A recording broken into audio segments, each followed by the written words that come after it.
নমস্কার বন্ধুরা, প্রিয় কুলেন চ্যানেলে আপনাদের সকলকে স্বাগত। আজকে আমি আলুর দম তৈরি করলাম। আলুর তো মাত্র দুটো উপকরণ দিলেই কিন্তু একদম অনুষ্ঠান বাড়ির স্টাইলে রান্নাটা হয়ে যাবে এবং স্বাদটাও হবে। তো কিভাবে রান্নাটা করলাম দেখে নেওয়া যাক। তো প্রথমে আমি কড়াই তেল দিয়ে দিয়েছি, আর এর মধ্যে দিয়ে দিলাম জিরে, শুকনো লঙ্কা, তেজপাতা, এলাচ আর দারুচিনি ফোড়ন।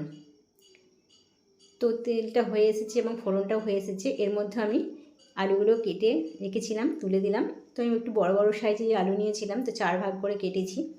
তো দুর্দান্ত খেতে হবে। তো কিভাবে করলাম দেখে নেওয়া যাক। ঘরোয়া পদ্ধতিতেই কিন্তু করছি, কিন্তু স্বাদটা কিন্তু অন্যরকম হবে একদম। তো আলুটা আমি বেশ ভালোভাবে ভেজে নেব। আর মশলার জন্য আমি নিয়ে নিলাম চারমগজ, কয়েকটি কাজু আর আদা। এটা আমি বেটে নেব। বাদ বাকি মশলাগুলো কিন্তু আমি গুঁড়োই দেবো। দেখুন আলুটা খুব সুন্দর ভাজা হয়ে এসছে অনেকটা। তো এর মধ্যে আমি দিয়ে দিলাম 3 হাতা মতো টক দই। হাতাটা অবশ্য ছোটোই আছে। তো রান্নাটা কিন্তু খুব সুন্দর টেস্ট হবে, দুর্দান্ত স্বাদ একদম হবে। আমি দিয়ে দিচ্ছি হলুদ গুঁড়ো, দিয়ে দিলাম জিরে গুঁড়ো 1 চামচ, দিয়ে দিচ্ছি ধনে গুঁড়ো 1 চামচ, দিয়ে দিলাম লঙ্কার গুঁড়ো 1 চামচ, আর দিয়ে দিচ্ছি কাশ্মীরি লঙ্কা সামান্য, জাস্ট কালারের জন্য। আর লবণটা আমি দিয়ে দিলাম পরিমাণ মতো। দিয়ে দিলাম বেটে রাখা মশলাটা, কাজু, চারমগজ আর আদা। আপনারা কাঁচা লঙ্কা ব্যবহার করতে পারেন। তো এবার আমি সব মশলাগুলো একসাথে দিয়ে দিলাম। তো এবার আমি কষে নেব বেশ সুন্দরভাবে।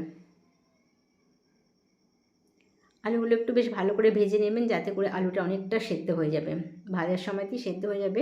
তেলের পরিমাণটা কিন্তু যথেষ্ট দিতে হবে, কারণ আলুটা তেলের উপরেই ভাজা হবে।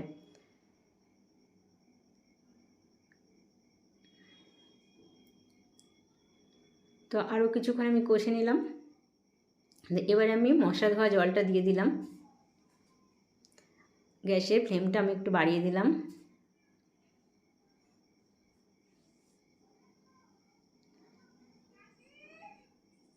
জলটা আমি একটু কমিয়ে নেব।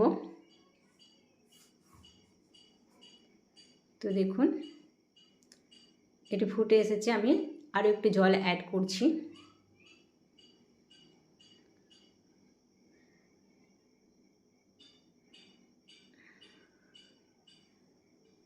তো আমি পরিমাণ মতো একটু চিনি দিয়ে দিলাম।